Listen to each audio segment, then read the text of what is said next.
मुलांचा टिफिन असो, सकाळचा नाश्ता असो किंवा रात्रीचं जेवण असो, कोणतीही पूर्वतयारी न करता अगदी 5च मिनिटात बनून तयार होणारं मस्त जाळीदार, ओठानेही खाता येईल इतकी मऊ लुसलुशीत आणि पांढरे शुभ्र घावणे. पावसाळा आला की ही गरमागरम घावणं आणि ओल्या नारळाची चटणी खाण्यात खूप मजा येते. तसेच हे घावण मुलांना टिफिनमध्ये दिलं तर अगदी वेळपर्यंत असंच मऊ लुसलुशीत राहतं. त्यामुळे मुलंही टिफिन पूर्णपणे संपवून येतात आणि कोणतीही पूर्वतयारी न करता अगदी 5च मिनिटात आपण ही घावणे बनवू शकतो.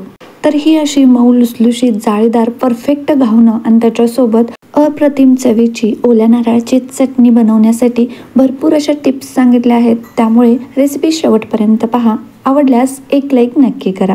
नमस्ते, मी सत्याच रेसिपी मराठी या चॅनलवर आपले खूप खूप खूप मनापासून स्वागत आहे. तर आपण घावण बनवण्यासाठी जे तांदळाचं पीठ वापरतो ते अगदी बारीक नाही, थोडंसं जाडसर असावं.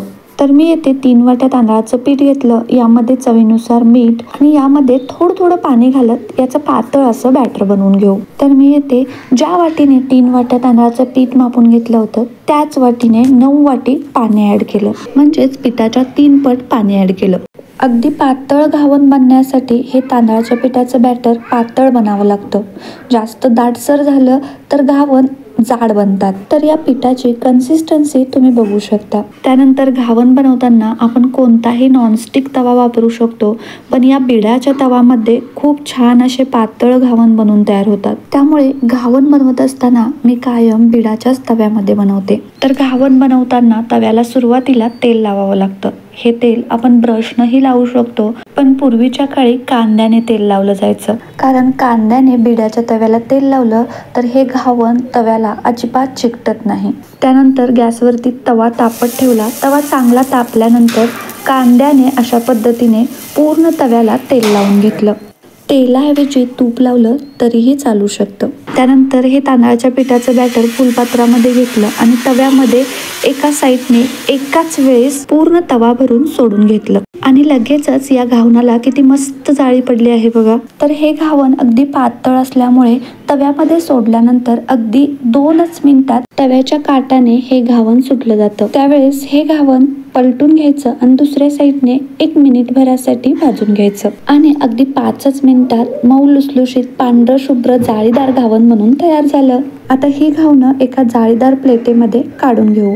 त्यानंतर दुसरं घावण बनवताना प्रत्येक वेळेस तव्याला तेल लावून घ्यायचं आणि घावण सोडताना गॅसची फ्लेम हाय करायची आणि घावण तव्यामध्ये पूर्णपणे सोडून झालं की गॅसची फ्लेम मीडियम ठेवायची. घावण पूर्णपणे हाय फ्लेम वरती भाजलं तर हलकासा सोनेरी किंवा लाल कलर उठतो, पांढरं शुभ्र बनत नाही. तर काही लोकांना हे घावण मऊ आवडत नाही तर हलकसं क्रिस्पी आवडतं. त्यावेळेस घावण दोन्ही साईडने अगदी मंद गॅसवरती भाजून घ्यायचं. त्यानंतर तव्यामध्ये तांदळाचं पिठाचं बॅटर सोडण्यासाठी आपण जी वाटी वापरतो किंवा कप वापरतो तो लहान साईजमध्ये वापरायचा. जास्त मोठा असेल तर त्यामध्ये बॅटर जास्तीचं बसतं आणि घावण जाडसर बनतं.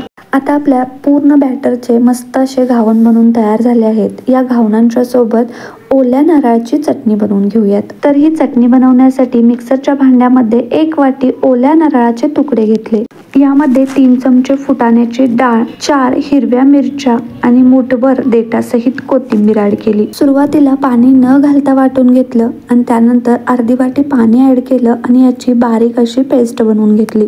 तसेच यामध्येही आपण लसूण वापरू शकतो, पण तडक्यामध्ये लसूण घातला तर चटणीला जास्त चव येते. आता या चटणीमध्ये चवीनुसार मीठ ऍड करू आणि वरून तडका देऊ. त्यानंतर तडका देण्यासाठी 8 ते 10 लसूण पाकळ्या चांगल्या ठेचून घेतल्या आणि 2 चमचे तेल गरम होण्यासाठी ठेवलं. तेल चांगलं गरम झालं की यामध्ये अर्धा चमचा मोहरी चांगली तडतडू द्यायची.